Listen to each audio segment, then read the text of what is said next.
सिद्धेभ्यः ओम नमः सिद्धेभ्यः सिद्धं शुद्धं पनमीय जिनिंदवर्णिमि चंदम कलंकम गुणरयन भूषनुदयम जीवस्य परुवनम ओच्छम।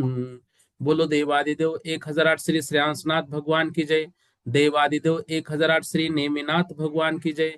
देवादिदेव 1008 श्री बाहुबली भगवान की जय। सिद्धांत चक्रवर्ती आचार्य श्री नेमि चंद्राचार्य महामुनिराज की जय। विद्याकुल शिरोमणि आचार्य श्री समय सागर जी महामुनिराज की जय। श्रमण शिरोमणि निर्यापक महाश्रमण मुनि पुंगो श्री सुधा सागर जी महामुनिराज की जय। समस्त मुनि संघ की जय। आइए आज से भव्य मार्गना का वर्णन हम सभी पढ़ रहे हैं। और नियम से जो भव्य जीव होते हैं वे इस संसार को त्यज कर मोक्ष को प्राप्त करते हैं। और हम सभी लोग यहाँ पर स्वाध्याय कर रहे हैं, जिनवानी का अध्ययन कर रहे हैं। निश्चित ही हम अपने आप को भव्य ही मानते हैं। और हम भव्य है तो हमारा कर्तव्य क्या क्या है, किस तरह से मतलब सभी संसार में भव्यों का स्थान है, इन सारी बातों को इस अधिकार में हम सभी पढ़ेंगे। तो भव्यों के जो अधिकार है या भव्यों का जो वर्णन है, उस वर्णन को हमें समझना है।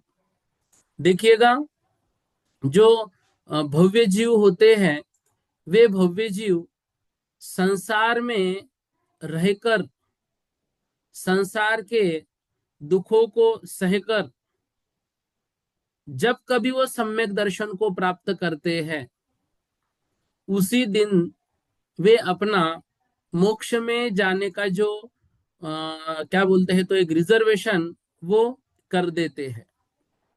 ऐसे जो भव्य जीव है, उन भव्य जीवों के लिए आचार्य महाराज यहाँ पर कहते हैं कि जिन जीवों की अनंत चतुष्टय रूप सिद्धि होने वाली है, जो उसके प्राप्ति के योग्य है, उनको भव सिद्ध कहा है। भव सिद्ध मतलब भव्य सिद्ध।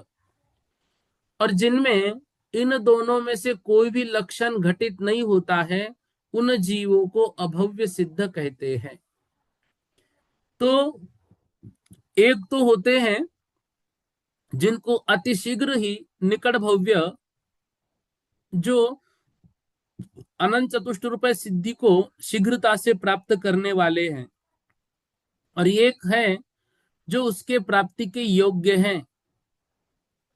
और तीसरे प्रकार से है जो इन दोनों भी लक्षण से रहित है। ऐसे जीवों को अभव्य सिद्ध जो है तो कहा जाता है। अब इन अधिकार में इन सभी के विषय में हम चर्चा करेंगे। अभी देखो, भव्यों को दो प्रकार में बांटा जाता है। कितने तो भव्य ऐसे हैं जो मुक्ति होने के केवल योग्य ही है, परंतु कभी भी सामग्री को पाकर मुक्त नहीं होंगे। तथा कितने ही ऐसे भव्य हैं जो काल पाकर मुक्त होंगे। तो दोनों ही लक्षणों से जो रहित होंगे वे अभव्य ही है। और भव्य भी दो प्रकार से है। अब एक तो मुक्त प्राप्त करेंगे, एक में भव्यता तो है लेकिन वो मुक्ति को प्राप्त नहीं करेंगे, ऐसे भी जीव है। तो इनके लिए हम शब्द पढ़ते हैं, निकट भव्य, दूर भव्य और दूरांदूर भव्य। इन सभी की चर्चा सामान्य रूप से हमने आज तक सुनी है। अब जो है आगम ग्रंथों में इनके विषय में क्या वर्णन दिया है, उस विषय को अब यहां से हमें पढ़ना प्रारंभ करना है। आइए 557 नंबर की गाथा। भव्या सिद्धिम जेसिम, भव्या सिद्धिम जेसिम, जीवानं ते हवन्ति भव सिद्धा, जीवानं ते हवन्ति भव सिद्धा, तौ वि तौ विवर्या भौवा, तौ विवर्या भौवा, संसारादो न सिद्ध्यन्ति, संसारादो न सिद्ध्यन्ति। एक साथ बोलेंगे, भव्या सिद्धिम जेसिम, जीवानं ते हवन्ति भव सिद्धा, तौ विवरि तौ विवरिया भौवा, संसारादो न सिद्ध्यन्ति। भविया होने वाली है, सिद्धिम सिद्धि, जैसिम मतलब जिनकी, जीवानम जीव, ते हवंती होते हैं, भव सिद्धा, त विवरिया और इससे विवरिया मतलब विपरीत, अभवा अभव्य, संसारादो न सिद्धंती, संसार आदि से सिद्धता को वो प्राप्त नहीं होते हैं। तो जिन जीवों की अनंत चतुष्टय रूप सिद्धि होने वाली है, अथवा जो उसके प्राप्ति के योग्य है, उनको भव सिद्ध कहते हैं। जिनमें इन दोनों में से कोई भी लक्षण घटित नहीं होता है, उन जीवों को अभव्य सिद्ध कहते हैं। कितने ही भव्य जीव ऐसे हैं जो मुक्ति प्राप्ति के योग्य है, परंतु कभी मुक्त नहीं होंगे। जैसे वंध्यापने के दोष से रहित विधवा सती स्त्री में पुत्रोत्पत्ति की योग्यता है, परंतु उसके कभी पुत्र उत्पन्न नहीं होगा। इसके सिवाय कोई भव्य ऐसे हैं जो नियम से मुक्त होंगे। जैसे वंध्यापने के दोष से रहित स्त्री के निमित्त मिलने पर नियम से पुत्र उत्पन्न होगा, इस तरह योग्यता भेद के कारण भव्य दो प्रकार के होते हैं। इन दोनों योग्यताओं से जो रहित है, उनको अभव्य कहते हैं। जैसे वंध्या स्त्री के निमित्त मिले चाहे न मिले, परंतु पुत्र उत्पन्न नहीं हो सकता। इस प्रकार से भव्यों के दो भेद किए और अभव्य का एक भेद किया। अब अगली गाथा में देखते हैं, जिनमें मुक्ति प्राप्ति की योग्यता है, उनको भव्य सिद्ध कहते हैं। इस अर्थ को दृष्टांत द्वारा यहाँ पर स्पष्ट कर रहे हैं। अब देखो, एक बात है, मतलब एक मन में प्रश्न होता है कि अभव्य यदि मुक्ति को प्राप्त नहीं होंगे, तो दोनों प्रकार के जो भव्य यहाँ पर बताए, दोनों का भी मुक्त है या वो सिद्ध होने वाले, ऐसा कह दो। मुक्त होने के योग्य है, उन भव्यों को भी कभी मुक्ति प्राप्ति नहीं होगी, ऐसा क्यों कह रहे हैं? एक तरफ तो कह रहे कि मुक्त होने के योग्य है, लेकिन कभी मुक्त ही नहीं होंगे, तो वे जीव कौन से हैं? इसके लिए अगली गाथा में वर्णन कर रहे हैं। तो जो मन में प्रश्न आ रहा है ना, इसी प्रश्न का उत्तर यहाँ पर आचार्य महाराज जी दे रहे हैं। भौवत्त न सजोगा, भौवत्त न सजोगा, जे जीवाते हवन्ति भव सिद्धा, जे जीवाते हवन्ति भव सिद्धा, नहुमल विगमे नियमा, नहुमल विगमे नियमा तानं कन ओवलानमिव तानं कन ओवलानमिव भौ एक साथ भौवत्तन सजोगा जे जीवाते हवन्ति भव सिद्धा नहुमल विगमे नियमा तानं कन ओवलानमिव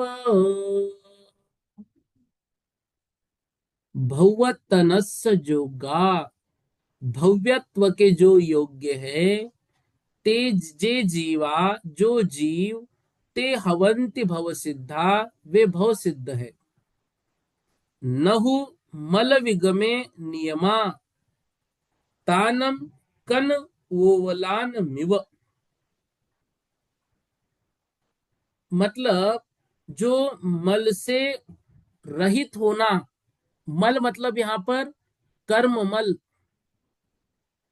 तो इस प्रकार से जो जीव कर्ममल से नियम से दूर है जैसे कन ओवलान मिव कन कोपल का उदाहरण क्या दे रहे हैं ऐसे भी बहुत से कन कोपल है जिनमें की निमित्त मिलने पर शुद्ध स्वर्ण रूप होने की योग्यता तो है परंतु उनकी योग्यता की कभी अभिव्यक्ति नहीं होगी जिस तरह अहमिंद्र देवों में नरकादि गमन करने की शक्ति है परंतु उस शक्ति की अभिव्यक्ति कभी नहीं होती इसी तरह जिन जीवों में अनंत चतुष्टय को प्राप्त करने की योग्यता है परंतु उनको वह कभी प्राप्त नहीं होगी उनको भी भव सिद्ध कहते भव सिद्ध मतलब भव्य कहते हैं ये जीव भव्य होते हुए भी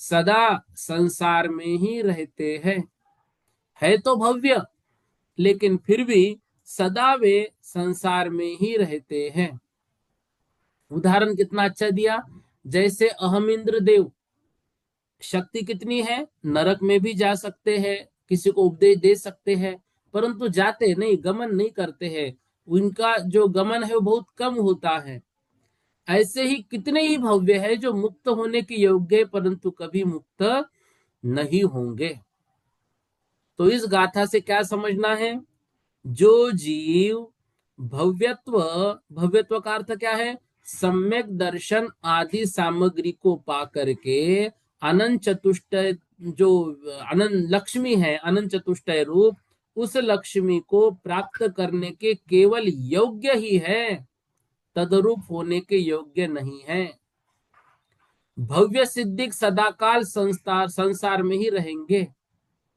उदाहरण उन्होंने दिया जैसे कई सुवर्ण सहित वो शब्द को क्या दिया कन कोपल मतलब होता है स्वर्ण पाषाण तो कई सुवर्ण सहित पाषाण ऐसे होते हैं उनके कभी भी मैल के नाश करने की सामग्री नहीं मिलती वैसे कई भव्य ऐसे हैं जिनके कभी भी कर्ममल नाश करने की सामग्री नियम से मिलती ही नहीं मतलब होती ही नहीं है इस कारण से वे भव्य होते हुए भी अभव्य की तरह संसार में ही रहते हैं अभव्य तो वो तो कभी संसार से पार नहीं होंगे लेकिन ये भव्य है बट संसार से मुक्त नहीं हो पाएंगे और एक भव्य है जो संसार से नियम से मुक्त होंगे ठीक है निकट भव्य दूर भव्य दूरांदूर भव्य निकट भव्य अति शीघ्र जो सम्यक दर्शन को प्राप्त करेंगे दूर भव्य जो मतलब कभी तो सम्यक दर्शन को प्राप्त करेंगे दूरांदूर भव्य वो है तो भव्य लेकिन कभी भी सम्यक दर्शन को प्राप्त नहीं करेंगे ना ही उनकी मुक्ति होगी ठीक है एक गाथा देखो और फिर प्रश्न लेते हैं नयजे भौवा भौवा नयजे भौवा भौवा मुत्तिसुहादि मुत्तिसुहातीदनंत संसारा मुत्तिसुहातीदनंत संसारा ते जीवानायौवा ते जीवानायौवा नेवय भौवा अभौवाय नेवय भौवा अभौवाय। एक साथ बोलेंगे, नयजे भौवा भौवा मुत्ति सुहादीतनंत संसारा ते जीवानायौवा नेवय भौवा अभौवाय।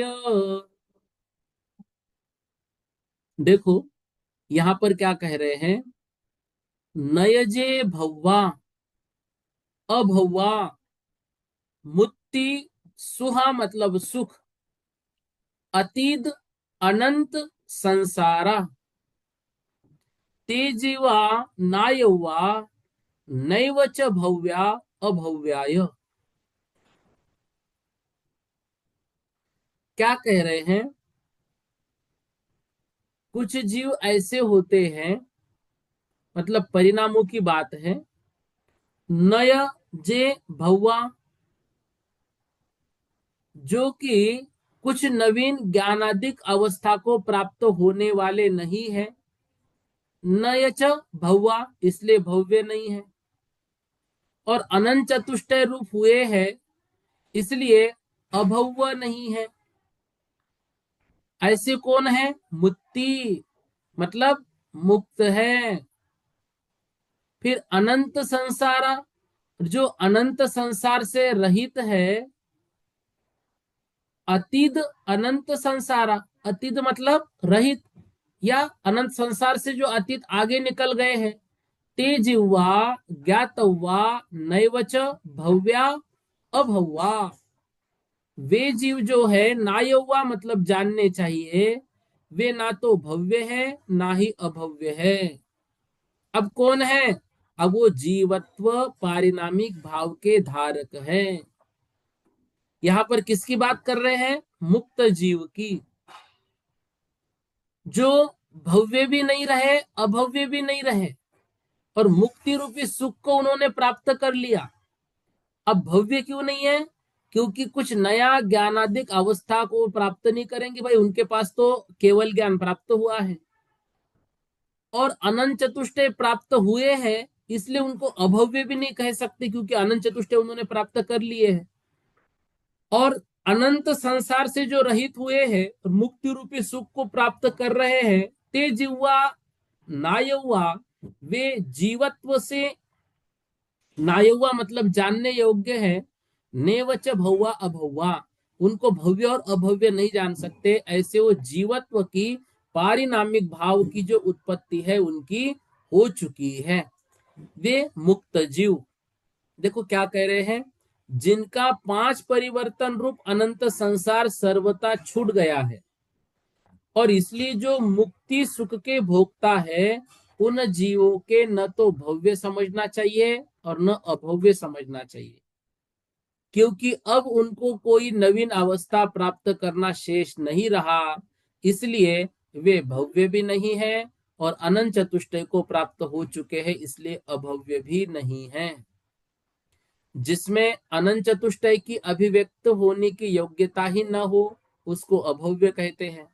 अतः मुक्त जीव को अभव्य नहीं कह सकते, क्योंकि इन्होंने अनंत चतुष्टय को प्राप्त कर लिया है। भवितुम योग्या भव्या, अगर ऐसा कहेंगे तो भव्य उनको कहते हैं जिनके अनंत चतुष्टय को प्राप्त करने की योग्यता है, किंतु अब जब उस योग्यता को प्राप्त कर चुके हैं तो वो उसको दोबारा तो नहीं करेंगे, तो इसलिए वो भव्यत्व भी नहीं है और अनंत चतुष्टय है इसलिए वो अभव्य भी नहीं है। तो वो जो उनकी उस योग्यता को हम क्या कहेंगे, उसको हम कहेंगे वो ना तो भव्य है ना वो अभव्य है, वो तो जीवत्व पारिणामिक गुण से सहित है। जीवत्व गुण है, हमने तत्व सूत्र में पढ़ा था ना, जीवत्व, भव्यत्व और अभव्यत्व। इस अपेक्षा से वो तो ना भव्य है ना अभव्य है, अब वो जीवत्व परिणामों की अपेक्षा है। अब इनकी संख्या कितनी है, अगली गाथा में दे रहे, देखिए। अवरोजुतानंतो,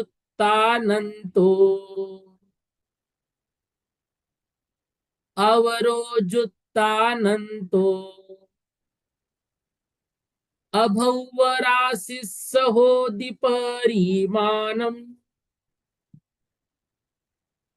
अभौवरासि सहोदिपरिमाणम् तेन विहीनो सौवो, तेन विहीनो सौवो संसारी भौवरासि संसारी भौवरासि। क्या कह रहे हैं, अवरो जुत्तानंतो अभौवराशिस होदी परिमाणम।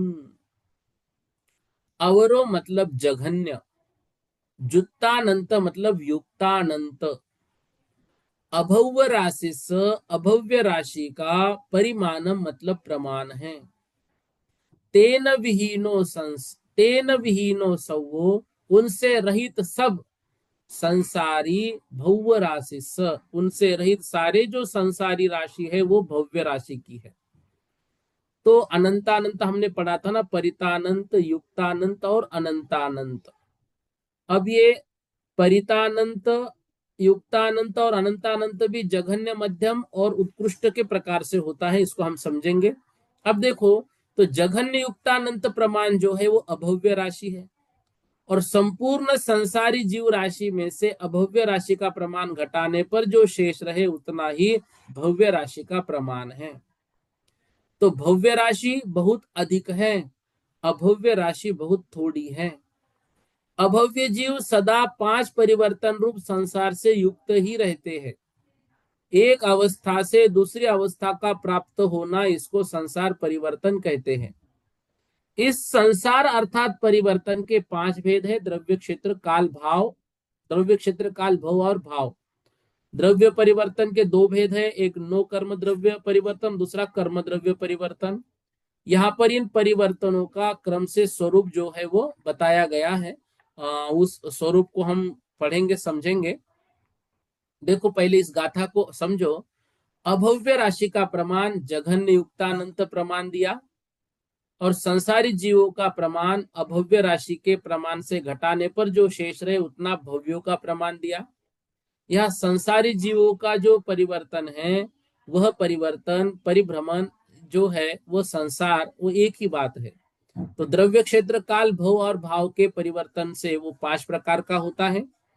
अब इसमें प्रत्येक का परिवर्तन यहाँ पर दिया हुआ है। द्रव्य परिवर्तन क्या है, फिर द्रव्य में नो कर्म क्या है, कर्म परिवर्तन क्या है, कर्म पुद्गल परिवर्तन, क्षेत्र परिवर्तन क्या है, काल परिवर्तन क्या है, भव परिवर्तन क्या है, भाव परिवर्तन क्या है। ये सारा पांच प्रकार के जो परिवर्तन हैं ये यहाँ पर दिए हुए हैं।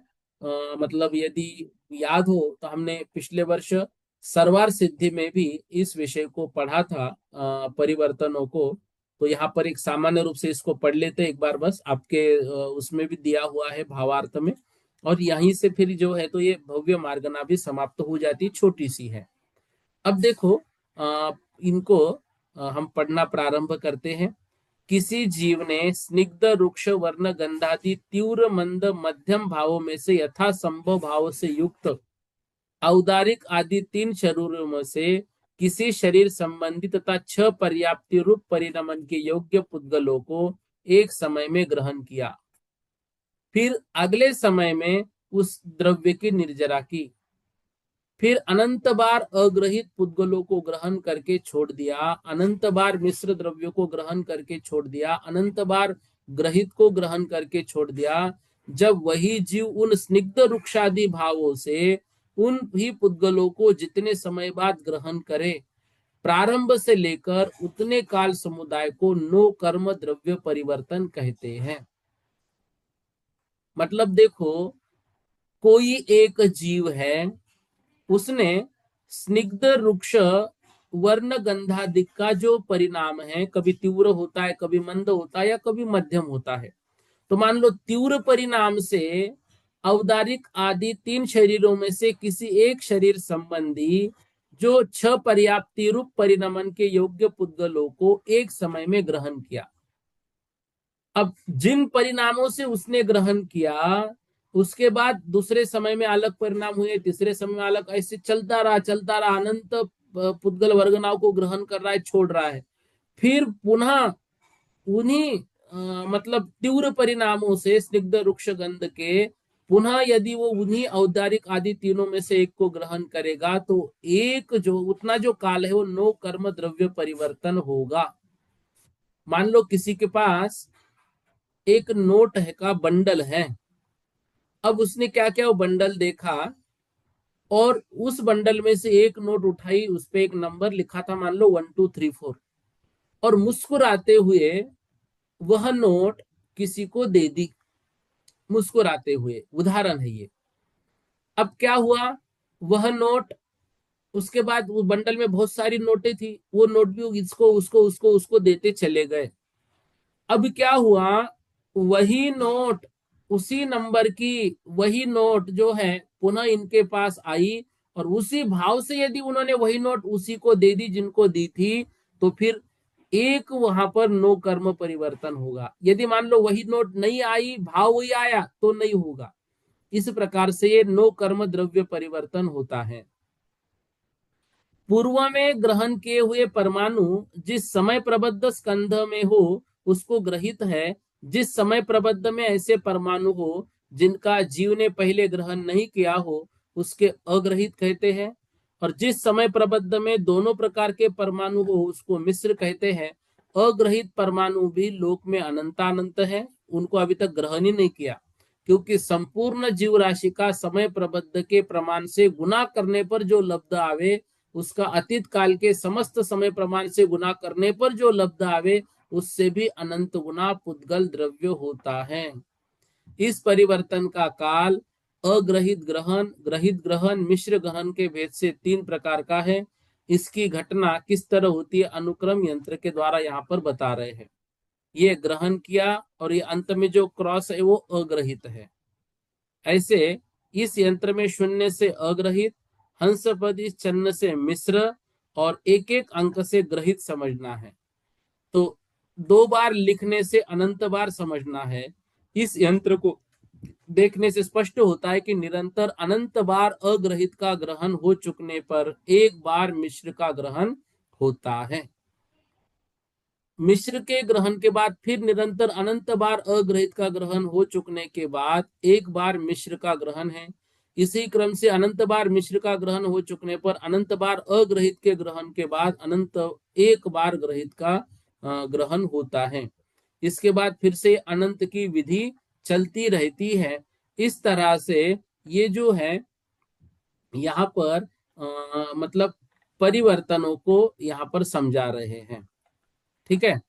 अब देखिए, अभव्य जीव, ये युक्तानंत का जघन्य, और भव्य जीव संसारी जीव राशि में से अभव्य राशि निकाली, इतना ही इस गाथा का अर्थ है। लेकिन फिर भी 5 परावर्तन जो है, एक नो कर्म पुद्गल परावर्तन यहाँ पर बताया, ये बाकी सारा इसका वर्णन हम आगे नहीं पढ़ रहे हैं क्योंकि ये बहुत बड़ा वर्णन है।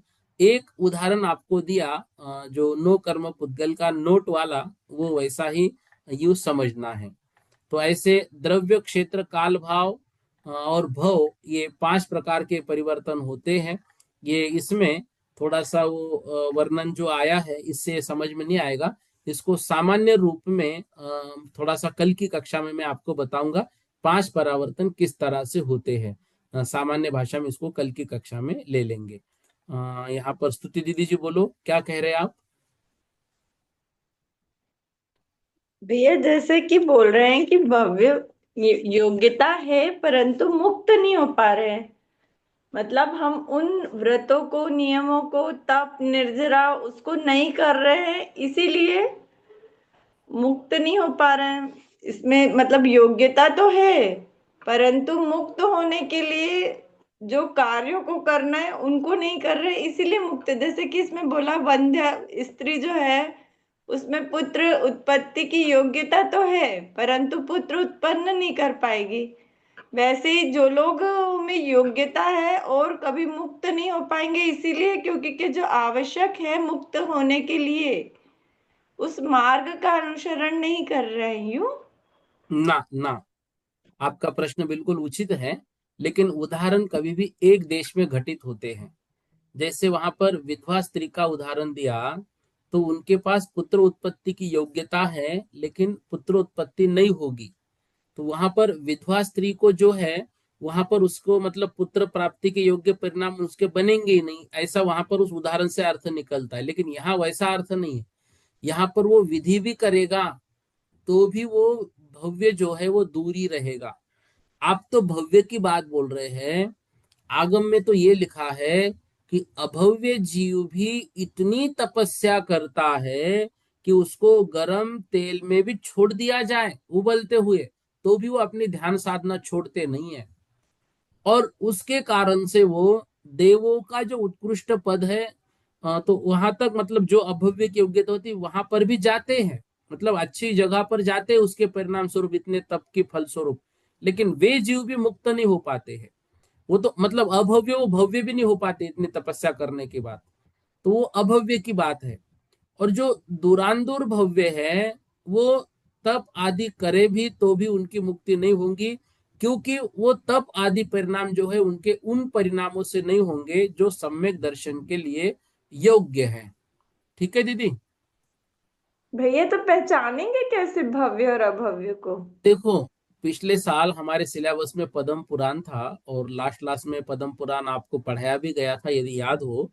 तो उसमें ये राम जी जो है वो केवल ज्ञान मतलब जो उनके यहाँ समोशरण आया था, तो उसमें जाते हैं गंध कुटी में, और वहां पूछते हैं, नहीं समोशरण में पूछ रहे हैं श्री राम भगवान अंशुल।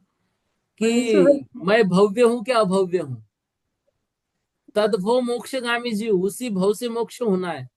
और वो क्या हम्म। प्रश्न पूछ रहे, मैं भव्य हूं क्या अभव्य हूं। तो ये विषय हमारा है ही नहीं है, पहचान हम नहीं कर सकते हैं। बस इतना होना चाहिए कि हमें संसार के दुखों से डर लगता है कि नहीं लगता है। कोई भी पाप करते समय, नहीं मैं ये पाप नहीं करूंगा भाई, इससे नरक गति मिलेगी, ये हृदय से यदि डर लगता है, तो फिर कुछ ना कुछ भव्य के आसार है, लेकिन हम कह नहीं सकते। हम्म। लेकिन हमारा कर्तव्य क्या है, हम अपने आप को भव्य मानकर अच्छा कार्य करते रहे, सम्यक दर्शन आदि को प्राप्त करने की बात करते रहे, ये हमारा कर्तव्य है। और ये हमें करना ही चाहिए। हम अपने आप को अभव्य क्यों माने। अच्छा, जो नित्य निगोद है और जो इतर निगोद है, तो नित्य निगोद वो निगोद से जो बाहर ही नहीं आते हैं, और इतर निगोद जो है वो वहां से बाहर आकर पुनः निगोद में जाते हैं। तो हम निगोद से बाहर आए हैं, मतलब कहीं ना कहीं हम मंद लेशा के परिणामों से ही बाहर आए हैं। तो थोड़ी तो योग्यता है, नहीं ऐसी बात नहीं है, लेकिन है क्या नहीं है ये हमारा विषय नहीं है ठीक, दीदी। धन्यवाद भैया। जी। हाँ। राजा रानी जी जैन बोलिए। राजन भैया जी। जी। हाँ जी भैया जी, मेरे दो क्वेश्चन है। एक तो मुझे पदम लेशिया में आपने बताया था कि पदम लेशिया वाले भी वनस्पति कायक, जल कायक वगैरह हो सकती हैं, तो भैया जी पदम लेशिया तो बहुत विशुद्धि में होगी। लेकिन वो जो देवों में हो रही है ना, अब देवों में तो अशुभ लेशा होती नहीं है। ठीक है ना। अच्छा, देव इस मतलब जो देव है देव की वो जा अपेक्षा सकते से, हाँ हाँ, देवों की अपेक्षा है वो। हैं। पदम लेशिया तो बहुत विशुद्धि में आती है भैया जी। लेकिन फिर भी अब वो देव है ना, तो देव जो है वहां से उन परिणामों से, मतलब वहां पर उनकी योग्यता वो है, इस कारण से वो वहां से एकजुट होकर वहां पर जा सकते हैं। वो पर्याय बांधते, उसमें क्या कर सकते हैं। और एक भैया जी ये भव्य 3 प्रकार के हो गए और अभव्य अलग हो गए, 4 हो गई ये। नहीं, इस मतलब इनके अनुसार तो भव्य के दो ही भेद किए। एक भव्य, निकट भव्य, और मतलब दूर भव्य में दोनों उन्होंने एक ही जगह पर लिए, और दूरान दूर भव्य को दूसरा भेद में लिया, और अभव्य में अभव्य लिया। एक अलग भेद लिया। तो भैया जी दूर भव्य तो सिद्ध हो सकते हैं। दूर भव्य क्वचित कदाचित प्राप्त कर सकते हैं सम्यक दर्शन, वो मतलब कभी करेंगे ऐसा उनके विषय में कहा जाता है। वो लेकिन मोक्ष दूरान जा दूर सकते भव्य हैं। कभी करेंगे ही नहीं। अच्छा, निकट भव्य कर सकते हैं। निकट भव्य तो तुरंत करते ही है, और वो करते भी है तुरंत, नहीं, मतलब निकट भव्य करते तो हो, निकट नियम भव्य है तो उनका, करते तो हैं। करेंगे ही करेंगे वो तो।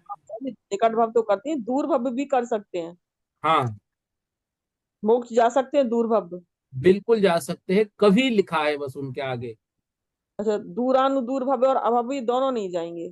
नहीं जाएंगे। तो फिर लेकिन उनको भव्य दूरान क्यों दूर कहा, भव्य को दूरानुदूर? भव्य ही कहा जाएगा, और अभव्य को अभव्य ही कहा जाएगा। उनको भैया जी अभव्य क्यों कहा, जब वो कोई मोक्ष जाएंगे ही नहीं तो?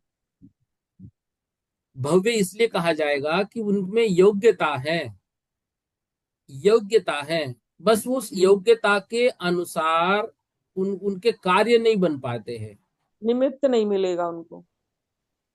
निमित्त नहीं, मतलब उनके कार्य नहीं बनेंगे, यूं कहेंगे हम। निमित्त तो उनको मिल जाएगा, लेकिन उनकी वैसी नहीं होगी। देखो, 3 प्रकार के बच्चे होते हैं। एक जो पास होते हैं, एक जो हम्म पढ़ ही नहीं पाते हैं, और एक जो पास तो होते हैं लेकिन उनको मतलब उसके इतना इंटरेस्ट नहीं रहता है कुछ। तो जो फेल हो रहे हैं वो अभव्य, जो पास हो रहे हैं वो 2 प्रकार से। पास होकर वो अपना जीवन कर लेते हैं, और कुछ जो पास तो होते हैं लेकिन कोई लेना देना नहीं, फिर भी वो अपना ही काम करते हैं, मतलब जो पढ़ाई से होना चाहिए वो नहीं करते हैं, इस तरह से। ठीक है। Thank you. हाँ जी, थैंक यू। हाँ, लक्ष्मी दीदी जी, जैन बोलो। हाँ भैया जी, जय जिनेन्द्र भैया जी। थोड़ा जी। ये सब्जेक्ट थोड़ा बहुत इंटरेस्टिंग है, इसको डीपली समझेंगे तो कुछ इस तरीके से कि जैसे दूरान भव्य है, तो वो यूं कि जैसे बहुत सारी हिमालय की वादियों के नीचे या घने जंगलों में जो जीव है, उनको भी तो कहाँ मौका मिलेगा भैया जी। तो वो भी तो एग्जाम्पल अपन ले सकते हैं कि उनको नहीं धर्म से नहीं नहीं, सुनाई नहीं, ऐसा उदाहरण नहीं ले सकते। देखो, हम्म संसार में ऐसा लिखा है, कोई स्थान ऐसा नहीं है जहां से सिद्ध बनने की अवस्था ना हो। मतलब हर जगह से जीव सिद्ध बने हैं, कोई भी जगह मध्य लोक की खाली नहीं है जहां से कोई सिद्ध बना ना हो। तो वहां पर सिर्फ यदि वो सिद्ध बन रहे हैं वहां पर, तो मान लो कोई बहुत नीचे है, हिमालय के दूर भी है, तो यदि वो भव्य है तो उसको कहीं ना कहीं से उस तरह के परिणाम मिल जाएंगे। ये व्याख्या नहीं कर सकते हम, बस ये कह सकते हैं कि वो, जैसे देखो, मतलब हम यूं कहेंगे, मतलब कुछ बीज ऐसे होते हैं कि उन बीजों को जैसे ही मिट्टी आदि पानी का संपर्क मिल गए तो वो जो है तो पेड़ का रूप ले लेते हैं, अंकुरित होकर। लेकिन हम्म कुछ बीज ऐसे होते हैं कि जो सब कुछ मिल गया लेकिन वो अंकुरित नहीं हो पाते हैं, वो वैसे ही हम्म रहते हैं। तो हम्म उनको क्या कहते हैं, जैसे वो, टर्रा मूंग, जैसे मूंग में होते हैं ना, वो मूंग कहते हैं कि हाँ टर्रा हाँ, मूंग वही होते वही हैं। मैं एग्जैक्टली वही कहना चाह रहा था, उसको अच्छा अच्छा खड़ूस अच्छा। मूंग बोलते हैं शायद, कुछ तो भी खरबूज, ऐसा। हाँ टर्रा मूंग भी बोलते हैं, खरबूज भी बोलते हैं, हाँ। हाँ हाँ हाँ, वैसे उस हम्म। तरह के। ठीक अच्छा, है। उनमें मतलब कुछ ऐसे एलिमेंट्स है ही नहीं कि वो भव्य बन सके। जैसे टर्रा मूंग में भी कोई एलिमेंट है ही नहीं कि वो नहीं, वापस अब ये अंकुरित ये हो सके। उदाहरण को कभी भी एक देश में लेना, सर्व देश में घटित मत करना। ये अच्छा जो अच्छा। है ना भाई, उसमें उस हम्म मूंग में तो भाई कुछ योग्यता ही नहीं है, इनमें हम्म योग्यता है, लेकिन वो हम्म। काम नहीं बन पाता इनका। अच्छा भैया जी, एक ठीक है। क्वेश्चन और मेरा ये था कि है ना, अभव्य जीव नव ग्रेवे तक जा सकते हैं? हाँ, नवग्रह अगर, तक जा सकते हैं। तो किस बेस पे जाएंगे, मतलब जब अपन कह वो रहे कि नवग्रह अभव्य। तक जाते हैं किस बेस पे, तो इतनी तपस्या करते हैं ना, इतनी साधना करते हैं, इतनी मुनिचर्या बहुत अच्छे से पालन करते हैं, और उनके हम्म प्रवचन से करोड़ों जीव मोक्ष चले जाते हैं। इतनी हम्म गजब की साधना, इतने गजब के प्रवचन, इतना गजब का उपदेश वो देते हैं। और हम्म 11 अंग और 10 पूर्व का ज्ञान भी उनको होता है। तो इतना ज्ञान भी वो प्राप्त करते, उस बेस पे वो नवग्रह व्यक्त तक जा सकते हैं। तो भैया जी इसमें ये एकेंद्रिय और इनको भी ले लेंगे तो एकेंद्रिय से पंचेंद्रिय और स्थावर के जितने भी काय के जीव है, षटकाय के जीव है, इनमें कोई भी भव्य और अभव्य हो सकता है ना फिर तो। बिल्कुल बिल्कुल, सभी जीव लिए ना, संसार की पूरी राशि ले ली, उनमें कोई भी भव्य और अभव्य हो सकता है। अब हाँ तो सोचो, भरत के 100 पुत्र निगोद में थे, निगोद से निकले, मनुष्य पर्याय में आए, मुनि बने और मोक्ष चले गए, तुरंत उनका कल्याण हो गया। कहाँ तो निगोदिया थे और कहाँ तो मनुष्य बने और सीधे मोक्ष को चले गए। हम्म तो हम्म सारी संसार की राशि इसमें आ जाएगी। तो ये थोड़ा समझना इसको मुश्किल ही है, अपन पहचान कैसे पहचाने नहीं इसको नहीं, सत्य इसको नहीं जो है तो। ना, हाँ। थोड़ा सा कल ये 5 परावर्तन को और इन 3 भव्यों को थोड़ा हम्म। सिंपल स्वीट में कल की कक्षा में लेंगे, ठीक क्योंकि है। क्योंकि हमेशा प्रवचनों में भी यही बात आती है तो हमेशा दिमाग वही लगा रहता है कि किस तरीके से इसका समाधान निकलेगी, ये भव्य और ये अभव्य नहीं पहचान नहीं, सकते इस हैं देखो, या इसका कुछ ऐसा समाधान कुछ। तो कोई नहीं दे सकता है।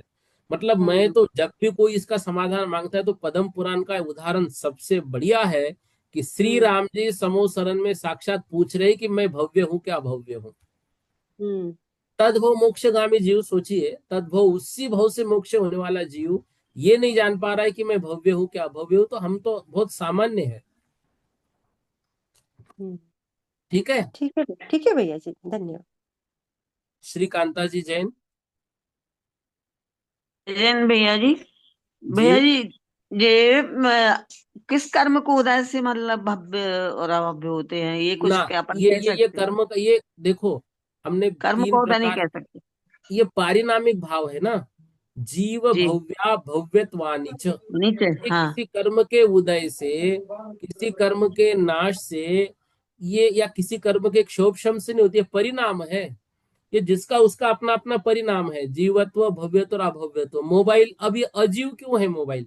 ये जीव बने, कुछ तो ऐसा बने कि इसको जीव बनाया जाए, नहीं बन सकता। वो अजीव है तो अजीव रहेगा, जीव है तो जीव रहेगा।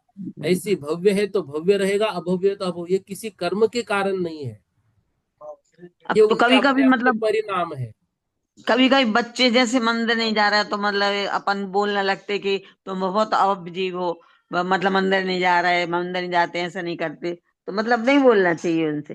कभी नहीं बोलना चाहिए, कभी नहीं, किसी को भी नहीं। क्योंकि देखो देखो, क्योंकि वो तो किसी को भी ऐसा नहीं बोलना चाहिए, मतलब बच्चों को तो केवल। कभी नहीं। बच्चों को तो जितना पॉजिटिव बना सकते बनाना है। लेकिन कोई मंदिर नहीं जा रहा है तो हमें उसको अभव्य कहने का कोई अधिकार नहीं है। हमें क्योंकि जब उसको आप बता मिथ्यात्व रहे हैं कि कहना, मतलब नहीं नहीं 9 ग्रह नहीं, में किसी तक जा किसी सकते किसी हैं। को नहीं कहना चाहिए, कभी नहीं कहना चाहिए। बहुत से लोग मतलब यही कहते हैं, अरे बहुत अभव्य जीव है, कभी जाते ही नहीं मंदिर, कभी ऐसा नहीं करते, वैसा नहीं नहीं नहीं, करते। ऐसा जो कहते हैं उनको तो शिवभूति मणि महाराज का उदाहरण सुनाना, कि नमोकार मंत्र तक याद नहीं कर पाए, सारे संघ के मुनि महाराज उन पर हंस रहे थे। अरे नमोकार मंत्र नहीं याद करते हो, और सारे संघ ने निर्णय लिया कि इनको संघ से अलग कर दो, नमोकार मंत्र नहीं आता है। तो उनको अलग किया, गुरु आज्ञा शिरोधार्य पकड़ के वो आहार को चले गए। आते आते उनको ध्यान आया, एक दादी माँ के एक दाल अलग है, छिलका अलग है। बस उतना हाँ भैया। अंदर बैठ गया, शरीर अलग है, आत्मा अलग है, बैठ गए पेड़ के नीचे, ध्यान लगाया, केवल ज्ञान हो गया। गंध कुटी लगी, वही संघ उस गंध कुटी में केवल ज्ञानी भगवान के दर्शन को आए। और उसमें से एक मुनि महाराज पूछते हैं, भगवान, हमारे संघ में एक शिवभूति मुनि महाराज है, उनका कल्याण कब होगा? सोचो आप, जो संघ हंस रहा था वो उन्हीं को नमस्कार करते हुए पूछ रहा है। तो उनके आचार्य कहते हैं, आप शांत रहो, ये वही है। मैं तो आपके सबका मतलब ये कहना चाह रहा था, आपको दिखाना चाह रहा था, इसलिए इनको अलग किया। मुझे तो मालूम था, वो निमित्त ज्ञान से उन्होंने जान लिया था कि ये शीघ्र अब मोक्ष को जाने वाले हैं करके, इसलिए उनको अलग किया कि उनको निमित्त बने ध्यान लगाने के लिए। ठीक है। ठीक है भैया जी, तो जैसे मान लो अब जिस पत्थर से प्रतिमा जी बनती हैं या क्षीरसागर के जल से भगवान का अभिषेक होता है, तो मतलब एक इंद्री में वो भव्य कहलाए जो? नहीं, ऐसा नहीं कह सकते। नहीं कह सकते। देखो ऐसे तो, देखो 6 महीने 8 समय में 608 जीव मोक्ष जा जब रहे जी हैं। मोक्ष आती है, हाँ। अब उसमें से मान लो आधे भी जीवों ने यदि केवली समुद्घात किया, तो केवली जी। भगवान की साक्षात आत्मा छूकर जा रही कि नहीं हमको? जी। तो साक्षात वो आत्मा छूकर जा रही केवली भगवान की, तो फिर तो हम भी भव्य हो गए। वो तो प्रतिमा तो स्थापना है एक तरह से। लेकिन जी साक्षात केवली भगवान की आत्मा हमको छूने के बाद भी हमारा कुछ भला नहीं कर सकती है। तो वो सिर्फ उससे, भाई उस जल से अभिषेक हुआ या उस मूर्ति के, वो पत्थर से मूर्ति बनी तो उनका कल्याण, ऐसा कुछ नहीं है। ठीक है जी, ठीक है भैया ठीक है, जी। बस हाँ ये जी है भैया। कि बाकी जल कायिक से वो थोड़े से भाग्यवान हो गए, बस हम यूं कह सकते हैं, लेकिन उनसे उनका कल्याण हो ऐसा कोई जरूरी नहीं है। ठीक है। जी ठीक है भैया जी, ठीक। आगे। शशि दीदी जी जैन बोलो। जय जिनेन्द्र भैया जी। भैया जी, बोलो भोग भूमि के मनुष्य त्रियंच है। भैया जी, आवाज आ रही है ना? बोलो बोलो जल्दी से। हेलो भैया जी, जय जी। भोग आ भूमि रही के आवाज, मनुष्य आप बोलो त्रियंच तो हैं, सही। उनकी उत्कृष्ट भोग भूमि के त्रियंच है ना भैया, तो उनकी हाँ उत्कृष्ट आयु 3 पल्ले है। तो जगन्य हाँ। आयु कितनी है भैया उनकी? 1 कोटि पूर्ण है क्या? मैं कंफ्यूज हूँ, मैं देख के बोलूंगा कल दीदी, आप मुझे व्हाट्सअप कर देना उस दिन जैसा इसको।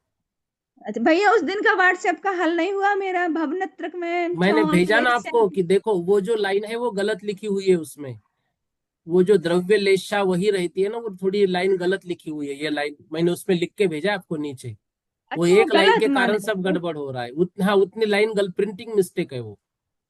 अच्छा भैया, 234 पेज में इसमें लिखा है, भोग भूमिया मनुष्य त्रियंश, उनकी आयु का प्रमाण 1 कोटि पूर्व वर्ष और एक समय से लेकर 3 पल्योपम पर्यंत है, ऐसा लिखा है। नहीं, मैं इसलिए थोड़ा मुझे। इसमें कंफ्यूज हूँ, मैं थोड़ा देख के बोलूंगा। कंफ्यूज अच्छा हूँ जी मैं। भैया, ठीक है। हाँ ठीक है हाँ। भैया। हाँ। नीलम दीदी जी बोलो।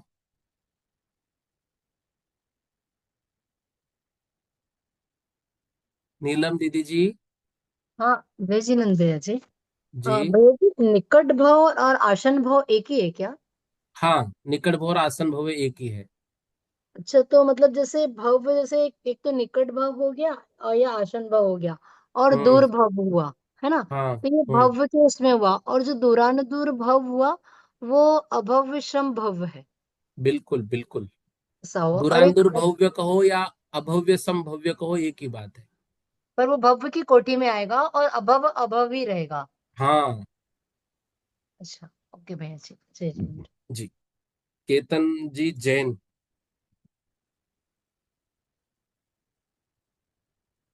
जल्दी बोलिए। हाँ भैया जी, जय जिनेन्द्र। जय भैया जी, जिनेन्द्र। इसके उदाहरण में एक बार महाराज जी ने बताया था कि जैसे विधवा स्त्री है, उसमें हम्म पुत्र को उत्पन्न करने की योग्यता है, मगर पति का संयोग नहीं मिलेगा तो वो कभी पुत्र उत्पन्न नहीं कर सकती। हम्म। ऐसा महाराज जी ने उदाहरण बताया था इसका। नहीं तो ये तो यहाँ लिखा हुआ है ना, ये भी यहाँ पर भी तो वही पढ़ा हमने। अच्छा, हमने आज क्लास अटेंड नहीं कर पाई इसलिए।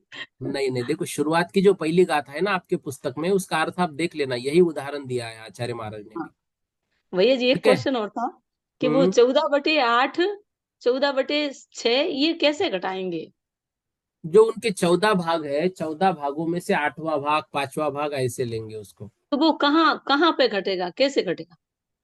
वो उसके भाग करने पड़ेंगे, उनके आयु के जितने हैं उसमें से 8वां भाग 4था भाग इस तरह से। अच्छा, उसको एक ठीक है दो भैया तीन जी, बार पढ़ो तो आ जाएगा वो। ठीक है भैया जी। ठीक है। हाँ। सुलेखा दीदी जी। रजनन भैया जी, भैया जी जो निगोदिया जीव है उनका हम्म। आयु बंध कैसा होता है? उनका अपकर्ष कैसे अपकर्ष काल कैसे निकालते हैं? देखो, जितना उनकी आयु है ना उसके भी 8 अपकर्ष काल होते हैं उनमें भी। उनका भी असंक्षेपाधा काल भी है उनके उनके अनुसार। देखो, समय की इकाई बहुत कम है। समय तो सबसे छोटी इकाई है काल की। अब हम्म। उनमें भी वो एक श्वास में 8-10 बार जो लिख रहे हैं, तो एक श्वास में भी कितने समय हो जाते हैं। आप कहो अच्छा। ना, समय मतलब आवली, आवली के ऊपर जो है मतलब असंख्यात समयों की एक आवली और हाँ। असंख्यात आवलियों का 1 सेकंड, तो समय बहुत है, तो उसमें भी वो हो जाते हैं उनके उतने भेद। अच्छा भैया जी, दूसरा प्रश्न है, जो हम्म लब्धि अप्राप्तक जीव है, तो वो हम्म अपन को पता ही नहीं चलता होगा गर्भ में आके कब चला गया, हम्म। है ना? तो बोलो ना अने आगे। हाँ। उसको जन्म मरण आना जाना किसी को मालूम भी नहीं पड़ता कि कब गर्भ में आया, अंतर मुहूर्त में आके उसके पहले ही उसका मरण हो जाता है। लब्ध पर्याप्त कौन सा मनुष्य कह रहे हैं क्या आप? मनुष्य हो चाहे त्रियंच हो चाहे एक देखो इंद्रिय वो जीव हो। गर्भ में नहीं आता है, वो तो स्त्रियों के मैल में ही उत्पन्न होता है, शरीर के पसीने आदि में ही। वो और गर्भ में नहीं मनुष्य में? आता है, मनुष्यों में नहीं होता है, सिर्फ स्त्रियों के शरीर में होता है। अच्छा। ठीक है। हाँ। तो ऐसे पंचेंद्रिय जीव की जो हिंसा होती है, इस कारण से मतलब थोड़ा सा अशुद्ध माना जाता है स्त्री का शरीर। हाँ।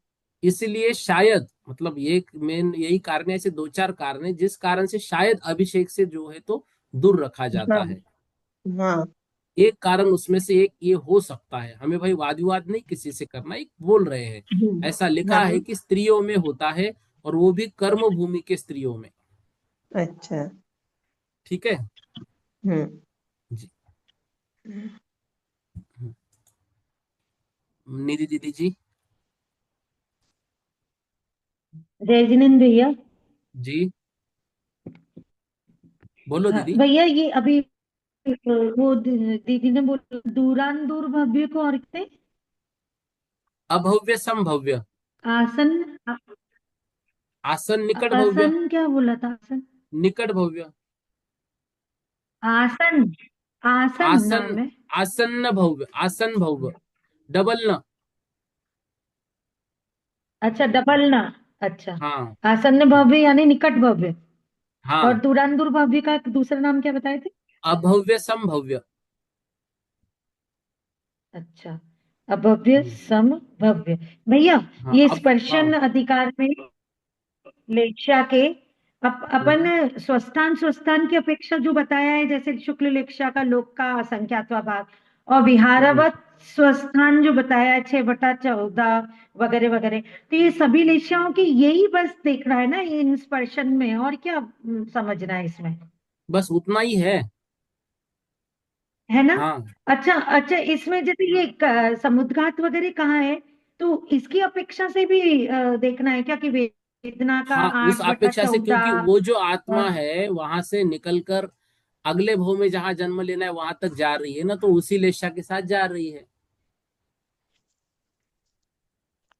तो ये काहे में आएगा, मतलब ये समुद्घात ये अलग ही हो गया टॉपिक है देखो ना? ये मतलब स्वस्थान बड़ा स्वस्थान कंफ्यूजिंग है विहारवत भैया। स्वस्थान एक टॉपिक हो गया, उपपाद एक टॉपिक हो गया, और समुद्घात एक अलग और टॉपिक हो गया। समुद्घात ठीक है, नहीं मतलब कहने का कि इस पे हाँ हाँ। प्रश्न बनेगा तो कैसा बनेगा, ऐसा पूछ रहे थे। नहीं, प्रश्न तो थोड़ा सा इसके प्रश्न के विषय में थोड़ा सा रुको। ये प्रश्न मैं बना तो नहीं ये पा रही आपसे हूँ मैं, निवेदन कर इसीलिए रहा हूँ मैं कि आप इसके सुनो, प्रश्न आप छुट्टी पे जा रहे हैं, सभी की ओर से आपको निवेदन है, लेशा का आप जल्दी से बना के पीडीएफ भेज दो सभी को। ठीक इसके है, मैं प्रश्न भी ही जो तो है नहीं ना बना पा दो रही हूँ, यही तो बोल रही हूँ कि दो तीन मतलब दिन के लिए मैं भी यात्रा पर हूँ, यात्रा पर ही ये सब कर रहा हूँ अभी। तो आप थोड़ा सा उसको जल्दी से करो कंप्लीट, इसीलिए ये आगे की भी पीडीएफ मैं नहीं बना पा रहा हूँ, जो अपने मतलब जैसे मैं पीडीएफ बनाता हूँ। तो थोड़ा सा आप उतना कर लीजिए, कम से कम लेशा का तो भी भाई जल्दी से भेज दीजिए। भैया ये स्पर्श अधिकार में मेरी प्रश्न ही नहीं बना पा रही हूँ कि इसमें बनाऊं क्या, मतलब ये मेरे समझ के ही नहीं बाहर जा रहा है सब। इसमें क्या करना है, इसमें प्रत्येक लेशा का स्पर्श कितना इतना निकाल लीजिए बस। पीत लेशा जैसे कृष्ण से लीजिए, कृष्ण नील कापोत, उसका स्पर्श किसका कितना कितना, तो उसको सामान्य रूप से दीजिए, जघन्य से इतना, उत्कृष्ट से इतना। फिर उसमें ऐसा लिखिए स्वस्थान स्वस्थान से इतना, विहारवत स्वस्थान की अपेक्षा इतना, उपपात की अपेक्षा इतना, और समुद्घातों की अपेक्षा इतना। समुद्घात उसमें सिर्फ शुक्ल लेशा में हाँ तो आएगा, एक मतलब केवली समुद्घात।